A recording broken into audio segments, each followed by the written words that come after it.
자금성의 어둠이 내리자 차갑고 붉은 벽에 희미한 촛불이 흔들리며 침묵이 법이고 숨 쉬는 것조차 위험한 세상에 흔들리는 그림자를 드리웠다. 이 어두운 배경 속에서 한 여성은 섬세한 담요 아래 몸을 떨며 천천히 황제의 침실로 기어갔다. 밖에서는 환관들의 규칙적인 발소리가 운명의 전조처럼 울려 퍼졌다. 그 어떤 것도 그 질서를 방해할 수 없었다. 하늘의 아들의 의지 외에는 아무것도. 청나라 후궁에서는 사랑도 선택도 허락되지 않았다. 각 여성은 3,000명이 넘는 후궁들 사이에서 조각된 나무 조각에 새겨진 이름이었고 조용한 룰렛 위에서 자신의 운명을 기다렸다. 선택받은 자는 기뻐하지 않았다. 그것은 재판을 연상시키는 의식의 시작이었다. 몸, 영혼, 존엄성은 모두 잃는 것이 사라지는 것을 의미하는 판 위에 올려졌다. 보이고 만져지는 것은 출세의 기회였지만 가장 잔혹한 굴욕으로 향하는 표이기도 했다. 황제의 눈이 머무는 얇은 비단 커튼 뒤에서 욕망은 통제의 수단이었고 애정은 존재하지 않는 사치였다. 그 공간에서 일어난 일은 친밀함이 아니었다. 그것은 권력이 육체를 지배하고 침묵이 어떤 비명보다 더 크게 울부짖는 극장이었다. 황궁의 후궁은 옛 그림들이 묘사하는 아름다운 곳이 아니었다. 그것은 황금 감옥으로 한 번의 한숨이 미래를 앗아갈 수 있었고 한 번의 시선이 운명을 봉인할 수 있었다. 그곳에서 모든 여성은 일찍 배웠다. 천천히 숨쉬고 감정을 억누르고 그 궁정에서 살아남는 것 자체가 업적임을 결코 잊지 않는 법을. 황궁 후궁의 중심에서 여성의 운명은 간단한 몸짓, 즉 나무패의 선택에 달려 있었다. 청나라 후궁의 모든 첩은 정교하게 다듬어지고 징귀방, 징실방이라는 특별 기관에서 엄격하게 보관된 작은 직사각형 나무 블록에 이름이 새겨져 있었다. 황제의 만찬 후 밤이 자금성을 절대적인 침묵으로 감쌀 때 황제는 수백 개의 패가 담긴 쟁반으로 안내되었다. 겉보기에는 무작위였지만 패를 선택하는 행동은 변덕 이상의 의미를 가졌다. 그것은 궁궐 내 권력의 균형을 재구성할 수 있는 결정이었다. 이름이 선택된 여성은 부드럽게 통보받지 않았다. 공식적인 전령이 소식을 전했고 그 순간부터 그녀는 밤의 소유물이 되었다. 그녀의 의지는 중요하지 않았다. 그녀의 감정은 설 자리가 없었다. 그녀는 꼼꼼히 목욕하고 피부에 향수를 뿌리고 머리카락을 단정하게 해야 했다. 그리고 벌거벗은 채로 담요에 완전히 쌓여야 했다. 어떤 옷도 입을 수 없었다. 몸은 수동적인 제물로 꾸러미처럼 쌓여 받쳐져야 했다. 그것은 열정이 아니라 황실의 위계에 복종하는 것이었다. 환관들이 그녀를 데리러 올 때 그녀는 일어서지 않았다. 그녀는 절대적인 침묵 속에서 옮겨졌다. 황제의 침실에서는 얼굴 없는 신하처럼 침대 발치에서 중앙까지 기어가야 했다. 이 극도의 복종적 움직임은 존경 이상을 상징했다. 그것은 그녀 자신의 인간성을 부정하는 것이었다. 친밀한 행위 중에는 어떤 소리도 금지되었다. 한숨, 중얼거림, 미미한 반응도 불경으로 해석되어 엄중한 처벌을 받을 수 있었다. 그녀는 아무것도 소유하지 못했다. 어떤 보석도 어떤 개인 장신구도 허용되지 않았다. 공식적인 정당화는 황제의 안전, 즉 암살을 피하기 위함이었다. 그러나 실제로는 통제 메커니즘이었다. 침실에는 황제와 후궁 외에 12명의 환관이 시간과 행동을 감독하며 뭔가 규약을 벗어나면 개입할 준비가 되어 있었다. 그것은 완전한 내어줌의 의식으로 여성이 도구로 전락하고 욕망의 억압을 통해 권력이 표현되는 곳이었다. 방문이 끝날 때 정해진 시간이 되면 환관들은 황제를 밖에서 불렀다. 그가 응답하지 않으면 종료 허가가 내려질 때까지 계속해서 불렀다. 그러면 여성은 다시 담요에 쌓여 기어 돌아와 침묵 속에서 자신의 방으로 옮겨졌다. 그러나 그 후에 그녀를 기다리는 것은 거의 평화가 아니었다. 그것은 불확실성이었고 기다림이었다. 그것은 새로운 게임의 시작이었다.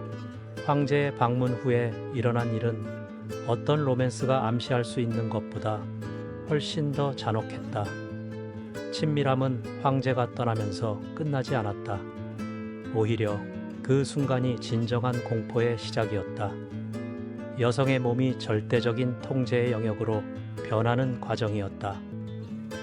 행위 후 침묵은 오직 환관들이 황제에게 냉정하게 던지는 한 질문으로만 깨졌다. 유지해야 합니까? 이 문구는 감정이나 여성의 의지를 의미하는 것이 아니었다. 그것은 그녀의 몸 안에 예치된 황제의 정객의 운명, 그리고 나아가 생명을 낳을 가능성에 대한 직접적인 문의였다. 황제가 임신을 원치 않는다고 결정하면 환관들은 즉각적이고 무자비하게 행동했다. 후궁의 하복부 특정 지점을 찾아 강하게 압력을 가하고 전객이 배출되도록 반복적으로 마사지했다.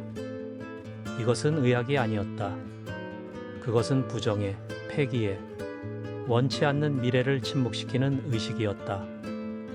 그것은 여성에게 그녀의 자궁이 그녀의 것이 아님을 상기시키는 가장 직접적인 방법이었다. 그것은 단지 용기였고 그녀가 영속시킬지 말지 결정할 수 없는 혈통에 봉사하는 것이었다. 이러한 절차가 의도적으로 고통스러울 정도로 길어진 경우도 있었다.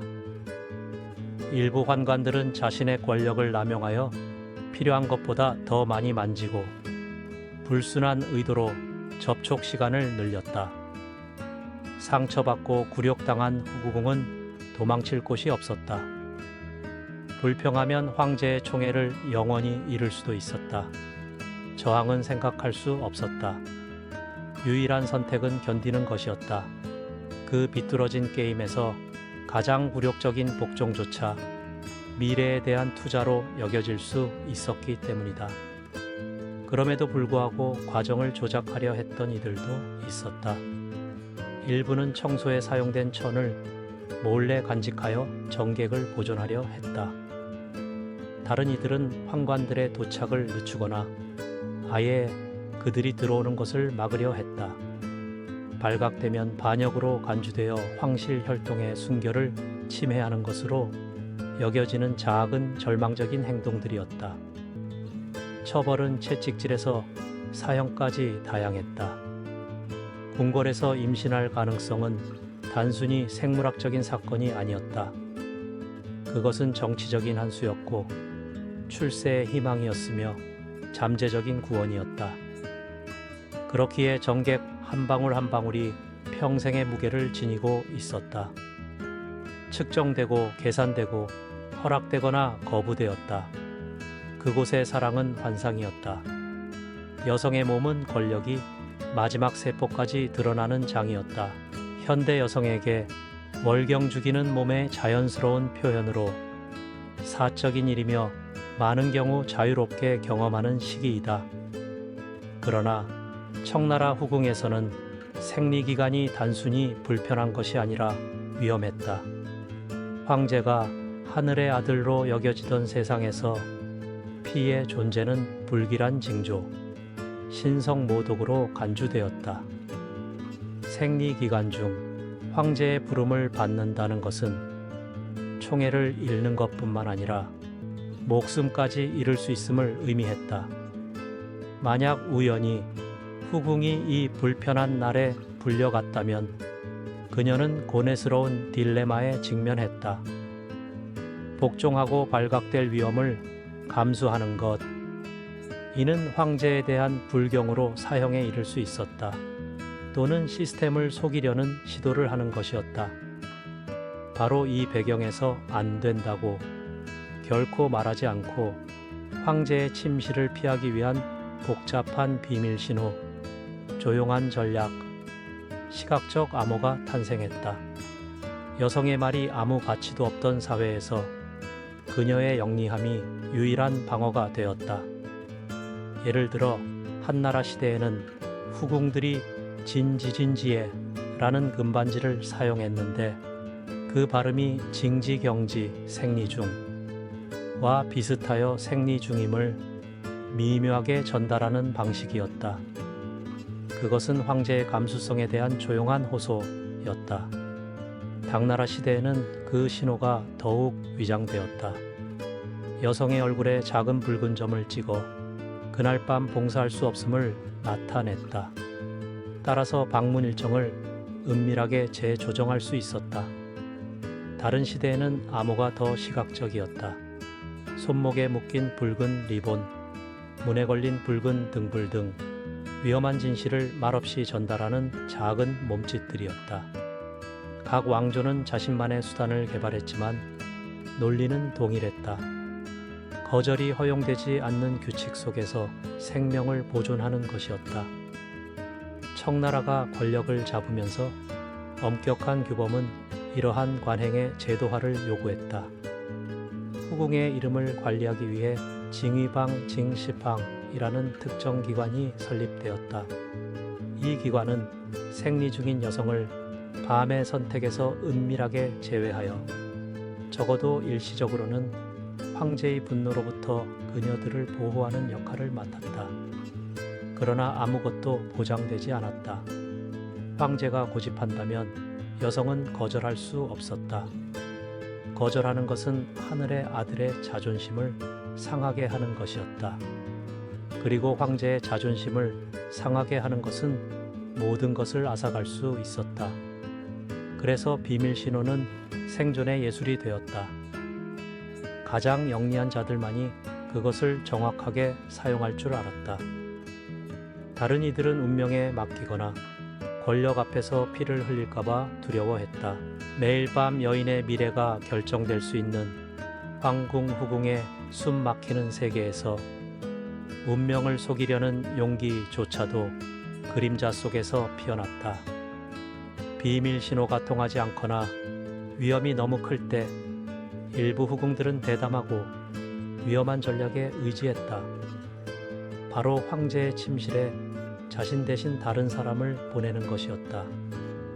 용을 훔쳐 봉황을 바꾸는 것으로 알려진 이 전술은 높은 위험을 수반하는 게임이자 기망과 생존 사이의 조용한 춤이었다. 물류는 간단하지 않았다. 대용은 비슷한 얼굴 이상을 요구했다. 그것은 공모를 필요로 했다. 비슷한 얼굴의 시녀가 선택될 수도 있었지만 성공은 후궁을 배달하는 환관들의 개입에 달려 있었다. 그들은 못 본 척해야 했다. 협력하거나 적어도 고발하지 않아야 했다. 그 대가로 그들은 선물, 약속, 심지어 개인적인 호의를 받았다. 그러나 황제가 사기를 감지한다면 가끔 감지했다. 후궁과 사칭자 모두 가장 혹독한 처벌에 직면했다. 하늘의 아들을 배신한 죄로 즉시 처형되었다. 그럼에도 불구하고 이 관행은 일어났다. 그리고 드물지 않게 일어났다. 후궁의 광대한 얼굴바다 수백, 심지어 수천 명의 여성들에서 많은 이들은 황제를 가까이서 거의 보지 못했다. 만약 후궁이 총애받는 사람이 아니었다면 인정될 가능성은 적었다. 그녀들이 여기에 걸었던 것이다. 다묘에 쌓여 말없이 침실로 기어가는 말할 권리도 없는 몸은 쉽게 누구든지 될 수 있었다. 그리고 생리 중인 사람들, 병든 사람들, 두려움에 떠는 사람들에게는 이 교환이 붕괴를 피하는 것을 의미했다. 더 미묘한 회피 방법도 있었다. 대용을 보내는 대신 일부 후궁들은 불편함을 알리기 위해 물건을 사용했다. 반지, 얼굴의 점, 특정 방식으로 묶은 손수건 등이었다. 다른 이들은 징위방, 징시팡, 관리들의 도움을 받아 소환 순서를 조작하는 법을 배웠다. 선택 시간을 앞당기거나 늦추는 시기였다. 모든 움직임은 외과적인 정확성으로 계산되었다. 모든 몸짓은 오늘은 안 됩니다. 라는 무언의 요청을 숨겼다. 그러나 이 대용의 기술은 도자기처럼 깨지기 쉬웠다. 한 번의 실수, 한 번의 긴 시선, 황제의 예상치 못한 기억력, 그리고 모든 것이 무너질 수 있었다. 실수할 여지는 없었다. 두려운 밤을 피한 후궁 한 명마다 너무 대담하게 굴어 시면으로 끌려가는 또 다른 여인이 있었다. 후궁에서는 살아남는 것이 끊임없는 체스였다. 그리고 종종 가장 용감한 말은 언제 물러서야 할지 아는 말이었다. 매 발걸음이 감시되고 모든 말이 납처럼 무겁던 후궁의 고요한 내부에서 황제의 아이를 임신하는 것은 축복이자 형벌이었다. 많은 후궁들에게 하늘의 아들을 잉태하는 것은 모성 그 이상을 의미했다. 그것은 권력으로 향하는 유일한 사다리였다. 공식적으로 인정된 임신은 익명의 여인을 귀한 후비로 바꾸고 그녀의 지위를 바꾸고 보호를 보장하고 정치적 결정에 영향을 미치고 심지어 황실의 미래를 형성할 수도 있었다. 그러나 이 희망은 취약했다. 모든 것이 공식 문서에 정확하게 기록된 황제의 명시적인 허락에 달려 있었기 때문이다. 친밀한 방문 후 황제가 전객 보존을 허락하면 환관들은 즉시 모든 데이터 후궁의 이름, 날짜, 시간, 건강 상태, 황제 본인의 확인을 기록했다. 이러한 관료주의는 단지 꼼꼼한 것이 아니었다. 그것은 궁궐 내 번식에 대한 절대적인 통제 시스템이었다. 제국의 검열을 거치지 않고는 어떤 생명도 나타날 수 없었다. 만약 여성이 이러한 허락 없이 임신한다면 그녀의 운명은 불확실하고 위험하며 거의 항상 비극적이었다. 일부 후궁들은 절망에 사로잡혀 시스템을 속이려 했다. 행위 후 황제의 정객을 배출하기 위해 복부를 마사지하러 온 환관들과 조용히 싸웠다. 저항하고 과정을 지연시키고 천을 숨기고 수건을 바꾸고 변명했다. 그것은 복종과 교활함 사이, 모성 본능과 발각될 공포 사이의 필사적인 춤이었다. 그리고 허락 없이 정객을 보존하려다 발각되면 그들은 비싼 대가를 치렀다. 처벌은 공개 채찍질, 차가운 궁궐의 감금, 심지어 황실 혈통을 침해한 죄로 사형에 이르기까지 다양했다. 그러나 성공한 자들에게, 이 치명적인 게임에서 이긴 자들에게는 보상이 엄청났다. 공식적인 임신은 모든 것을 바꿨다. 그녀의 이름은 기록에 두드러지게 나타났다. 그녀의 음식, 의료관리, 의복은 세심하게 감시되었다. 한때 다른 이들의 통제를 받던 그녀의 몸은 신성해졌다. 하지만 그럼에도 불구하고 압력은 커졌다. 그녀는 아플 수도 없었다. 넘어질 수도 없었다. 모든 움직임이 해석되었다. 부적절한 하품은 불경으로 보일 수 있었다. 피곤한 눈빛은 반항으로 비칠 수 있었다. 그토록 바라던 임신은 새로운 감옥이기도 했고 더 화려했지만 숨 막히기는 마찬가지였다. 후궁에서 모성은 사랑에서 오는 것이 아니라 전략에서 왔다. 황제의 아들을 낳은 여인은 단순히 어머니가 된 것이 아니라 훨씬 더 위험한 경기의 선수가 되었다. 왜냐하면 그곳에서 자궁은 집이 아니었기 때문이다. 그것은 다툼의 영역이었다. 모든 문이 비밀을 숨기고 모든 벽이 들어서는 안 될 것을 너무 많이 듣는 자금성의 황금 미로에서 후궁은 사치의 장소가 아니라 저항의 장소였다. 비단 커튼과 억눌린 속삭임 속에서 살아남기 위해 모든 후궁은 일찍이 침묵의 예술, 복종의 안무, 그리고 무엇보다도 생존의 잔혹한 논리를 배워야 했다. 살아있는 것만으로는 충분하지 않았다. 필요할 때는 유용하고 매력적이고 보이지 않게, 그리고 편리할 때는 잊을 수 없도록 유지해야 했다. 성공한 사람들은 단순히 아름다운 것이 아니었다. 그들은 조용한 전략가였다. 왕은 모든 권리를 가졌지만 그녀들의 이름을 기억할 의무는 없는 게임에서 체스말처럼 움직였다. 모든 황제의 방문은 도박이었다. 보여지고 만져지고 기억될 기회. 그러나 또한 낙인 찍히고 처벌받고 파멸될 위험이기도 했다. 어떤 감정도 허용되지 않았다. 규약 밖에 어떤 몸짓도 없었다. 사랑은 금지되었다. 거절은 불가능했다. 선택? 그들에게는 단순히 존재하지 않는 개념이었다. 그럼에도 불구하고 일부 후궁들은 행간에서 협상하려 했다. 환관들과 동맹을 맺고 작은 이득을 위해 호의를 교환하고 황제와의 만남을 주선하거나 다른 후궁들에 대한 정보를 받았다. 그것은 비공식적이고 비밀스럽지만 필수적인 생존의 병렬 시스템이었다. 그 대가로 환관들은 약속, 선물, 때로는 허용 가능한 한도 내에서 신체적 접촉까지 받았다. 더러운 게임이었지만 유일하게 할 수 있는 게임이었다. 방문 횟수가 중요했다. 후궁이 더 자주 불릴수록 임신할 가능성이 커졌다. 그래서 일부는 기회를 위해서라면 조용한 학대를 포함한 모든 것을 감수했다. 그리고 그 기회가 허락된 임신의 형태로 찾아왔을 때 여성은 기대, 감시, 두려움이라는 또 다른 빛 아래서 살기 시작했다. 황제의 아이는 소중한 만큼 위험했기 때문이다.